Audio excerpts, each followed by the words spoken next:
Welcome back to the Dividend Diplomats YouTube channel. You've got Bert, you've got Lanny, your favorite dividend investors. And it's all about how much more do I need to invest to retire? Smash that subscribe button. Give this video a thumbs up.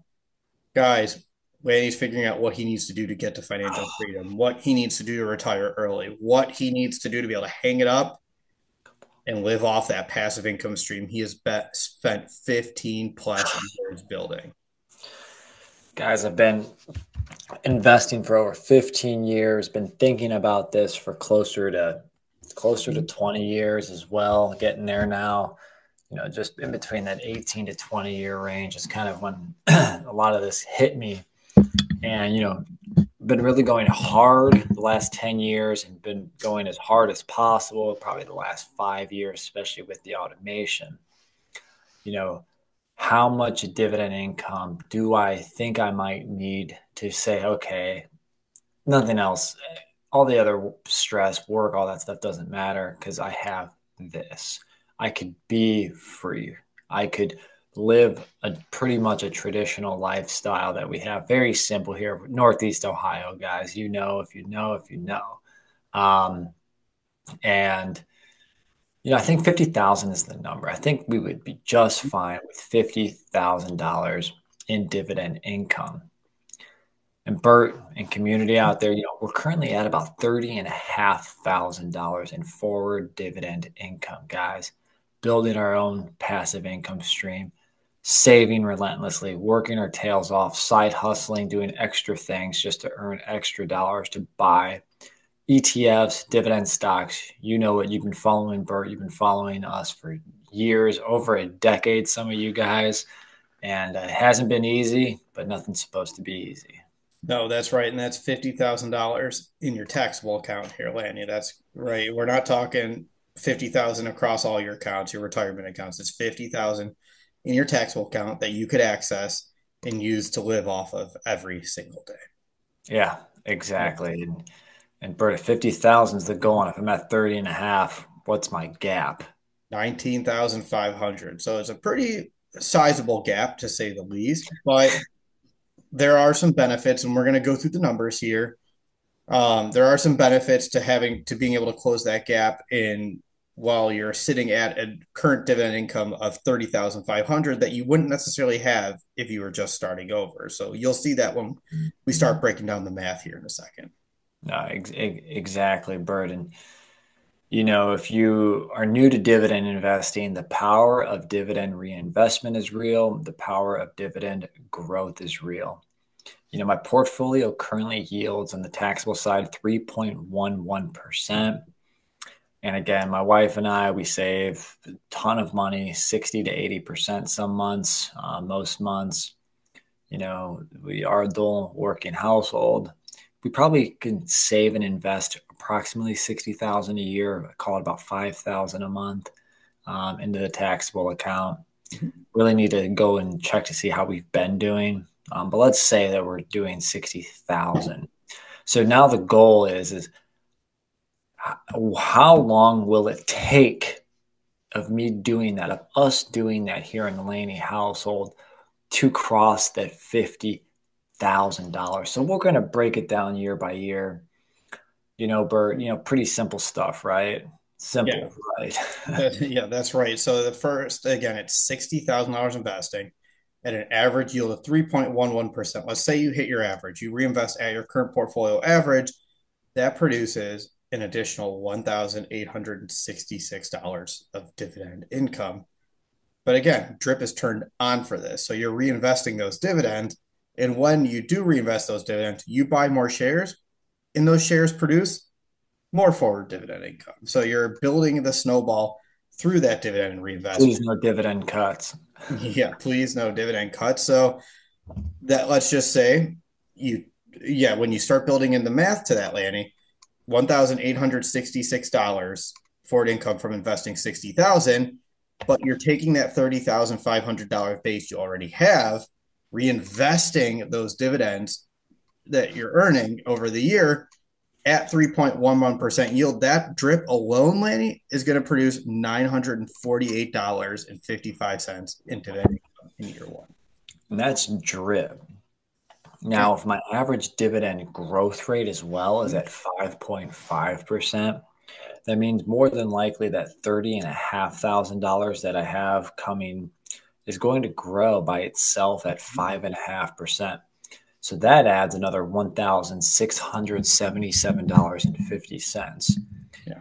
So the beauty here is if I'm able to add by buying shares $1,866, reinvesting all the dividends, adding another 950 bucks, and then adding another 1,675 for dividend growth, you can add, I could stand to add about $4,500 in income in that first year. Yeah. So let's fast forward to year two, another 60,000. So another $1,866 is invested there. A dividend comes added from investing, but that drip isn't based off of $30,500 anymore, Lanny. That drip is now based off of last year's ending dividend income of $34,992.05. So your drip increased from 948 in year one to $1,088 in year two. So that snowball just did it all by itself. You didn't do anything for that. Yeah, and similarly on the dividend growth, 5.5%, it's not at the 30 and a half, it's at the 35,000. So adding another 1,900 plus dollars from dividend growth. So again, after year two, we're probably closing in at $40,000 if we can keep this up in taxable income. And then Bert, finally, year three happens. How does year four actually look? Do we cross $50,000 after 4 years more of doing this? That you would, because by year four, with dividend income that from the purchases, dividend reinvestment, and dividend growth, Lanny, you're projected out at $50,924. So somewhere in Q4 of year four, you're projected to cross that 50,000 mark. And then you hear the stone cold, darn out, darn out, darn out. But here's the thing: we're saying 50,000 now. Do costs rise every year? Absolutely. I think I've been keeping track myself of just like house expense, like utilities, property tax, insurance. And everything's been kind of rising because I always argue and move insurance as much as I can to save there, change utility suppliers from the energy, gas and electricity. But it's about 3%. So if I need 50,000 now, what if costs rise 3% every single year to the point where it's actually way more than 50,000 I need. So we have to build in now an inflation buffer, don't we? Yeah, that's right. So if you assume 3%, this is assuming, again, inflation comes back to a historical normalized level. We're not talking the high inflation that we've seen in the last year or two. It normalizes, your expenses grow at 3%. So at the end of year one, you don't need 50,000. You need 51,500. Year two, 53,000, and so on. So It's like that it's a ladder match and the belt just keeps getting out of my reach. that's right. So Lanny, how does that change the projections? How does that potentially change the calculus for when you're going to hit that mark? Yeah, so it's no longer 50,000 that I would need. It's more of like when will the dividend income, be close to or cross that 3% adjusted number. Year five, it gets close. Year six, it for sure crosses it. But year five, the $50,000 cost that I think we'll have after 3% adjusted every year becomes close to 58,000, 57,963, and keeping dividend growth, dividend yield, all the investing the same. At the end of year five, we'll probably have a little over 57,000 in dividend income. So we get pretty close there. So in year five / early, year six, we would hit that. So it adds about an extra year plus some. It's interesting how adding in that cost of Look at living that. that grows, and it makes the math even harder. And that's 3%. What if it's, I don't even want to do 6% or 9%. I mean, Yeah, exactly right. So everyone, it's fantastic news all around to hit the 50,000 mark and everything all even, no inflation. Lanny's there in less than 4 years. Add it in there, if we can continue to do yeah, 60 all G's. all things staying the same. Yeah. That's it. Four. Add in the inflation. That's 58,000. But again, these a lot has to happen there. And all things considered, There's an investing component of it. That's one leg of it. But there's also other levers you could possibly pull in. We just assumed a yield of 3.1%. We just assumed a 5.5% dividend growth rate. That's based on your current portfolio. Are there moves that you could potentially make to help expedite this at all that could get you closer without having to invest new capital? Yeah, absolutely. So then it's like, yeah, how can you fine tune it? How can you get there faster? How could you finish the 1 mile race faster, guys? And I looked at the portfolio. You've seen it on this channel. Stocks we want to sell. The Intels, the Paramounts, the Walgreens, the Leggett and Plots. I took a look at my portfolio. I have about 7 grand of cash capital tied in into stocks that yield nothing or yield over 2%, but have no dividend growth that I could actually get better yield. So in total, yeah, about 7 grand produces about $62 in income. So Bert, what are some three alternatives I can consider using that $7,000 for? Okay, you can take $7,000 and $62 of income and you can invest it in there are several ETFs, Lanny. There are some great ETFs. We can talk about SEHD, which I just talked about how my wife and I grew our position to 40,000.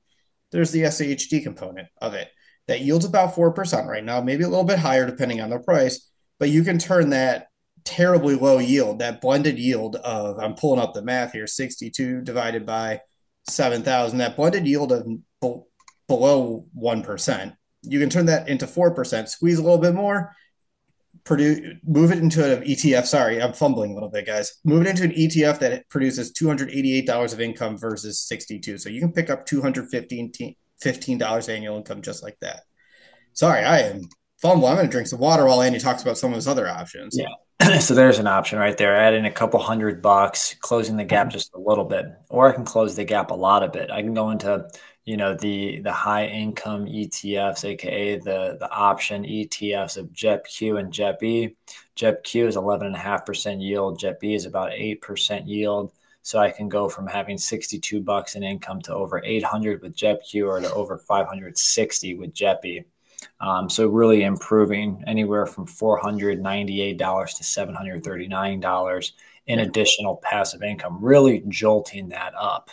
Yeah, and remember that's getting the income in year one, but then there's also the drip component of all of this too. So each one of those have different ways to jumpstart it because you're not just getting the income in year one, Right. you're helping get that snowball rolling faster and faster. And then, I thought, okay, how about instead of spending $60,000 investing in the ETFs and high quality stocks, what if instead we invested 60,000 into a combination 50-50 of JEPE, JEPQ at an average dividend yield of 9.8%? What does that look like? Hmm. And, I ran that through, you know, keeping drip at 3.11%, keeping dividend growth at 5.5%, we would cross the $50,000 threshold. It looks like in year three, and after year three, it would also cross the cost of living increase of 3% threshold as well in year three Yeah. So I think by a lot. yeah, well, because you're investing, you're putting the money into so much yield. You're honing in and concentrating only on the yield in that because as you're close to that retirement phase. So of course that's gonna chop some time off the retirement calculator. Again, now that yield, again, could be variable. I mean, Mm-hmm. it could be 9.8% at the 180 grand of total invested. It could be 9.8% at 50 grand because market value and capital erosion. So, there's some stuff that could happen there, but historically they've done very well. Yeah, absolutely. And then there's another option here. There's a different twist to this. It's what would happen if you sold all your last scenario just contemplated investing the new capital into JEPI and JEPQ. This new scenario contemplates sell all your crap, your losers, invest into SEHG at that 4% yield and that 6% growth rate. And then you also invest all that new fund into JEPI and JEPQ. So you don't just put the new capital jolting it, you jolt the crap, the bad ones, by moving it into SEHG. Yeah.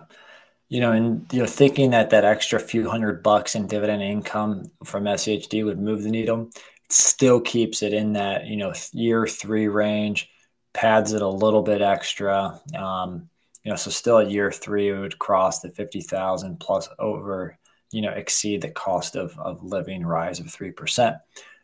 Now, my biggest takeaway here is this, guys.